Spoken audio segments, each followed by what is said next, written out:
Bonjour à tous, je suis Sylvie Rorive, je suis kinésiologue.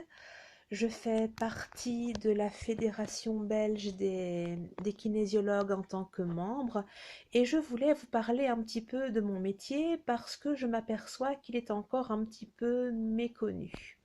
Donc, qu'est-ce qui se passe lors d'une séance de kinésiologie? Quand consulter un kinésiologue? Pourquoi? Qu'est-ce que ça fait?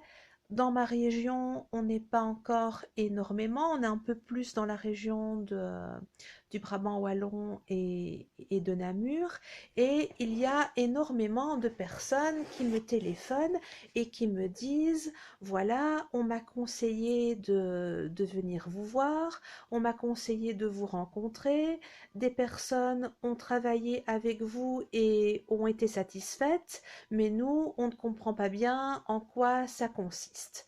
Alors, un kinésiologue, qui dit kinésio, dit muscle, il part du corps.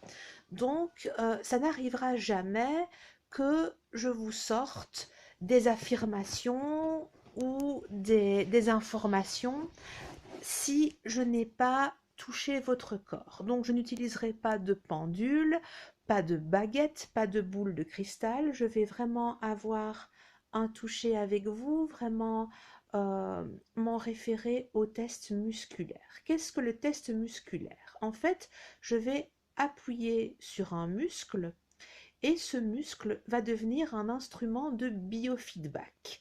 C'est-à-dire que votre muscle, à certains moments, va avoir un tonus plus ferme ou à d'autres moments plus mou, et que cette nuance de tonus va me permettre de comprendre quand c'est plutôt oui, quand c'est plutôt non, quand c'est plutôt j'aime, quand c'est plutôt je n'aime pas, et de voir comment le corps réagit aux propositions que je fais. Lors d'une séance de kinésiologie, il y a 3 phases, même 4. D'abord, c'est la phase de mise en condition, que l'on appelle normalement la phase de pré-test. Donc, quand je vous mets en condition, qu'est-ce que je fais? En fait, je mets le corps dans les meilleures dispositions énergétiques possibles pour que le dialogue soit le plus sensé possible. Concrètement, je vais travailler sur différentes zones d'acupressure pour que le corps soit le plus équilibré et le plus à même de recevoir la séance et que la séance se passe le mieux possible. Ensuite, on a ce qu'on appelle la phase d'investigation. Donc, je vais, au travers des différents classeurs, des différents livres qui sont à ma disposition, par biofeedback, par test musculaire, rechercher les informations qui sont liées à votre demande. Donc, on aura au préalable établi un objectif. Cet objectif, c'est qu'est-ce que je veux, qu'est-ce que je ne veux plus, qu'est-ce que je veux améliorer dans ma vie. Et donc, au travers de cet objectif, on peut travailler par exemple sur une peur ou sur un blocage. Admettons que vous avez particulièrement difficile à dire non euh, quand on vous demande quelque chose, donc vous répondez oui alors que vous pensez non parce que certainement vous avez peur d'une mauvaise réaction de l'autre ou d'être rejeté par l'autre, eh bien ça c'est un objectif qu'on pourrait travailler par exemple en kinésiologie, aller voir pourquoi, quelles sont les émotions qui se cachent derrière, quelles sont les émotions qui bloquent et quel est l'événement dans votre vie qui a fait que aujourd'hui vous avez peur de vivre une douleur ou un rejet si vous répondez non. Euh, L'événement qu'on va mettre en évidence, ce sera l'événement prioritaire, mais aussi l'événement que vous savez gérer.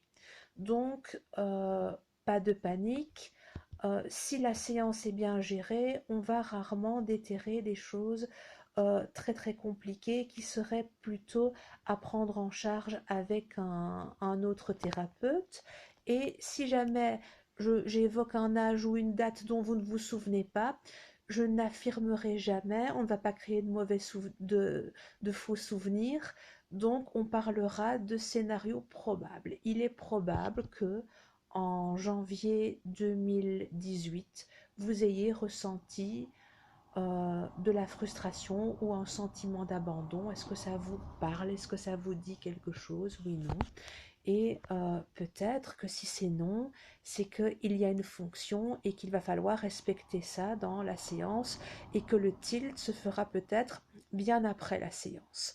Ensuite, il y a la phase d'équilibration. Donc, par du toucher, par du mouvement, du travail sur réflexe archaïque, par de l'acupressure, par des rotations oculaires ou plein de techniques énergétiques, je fais en sorte que le stress qu'il y a sur la séance, que le stress qu'il y a sur le comportement qui vous empêche de mener votre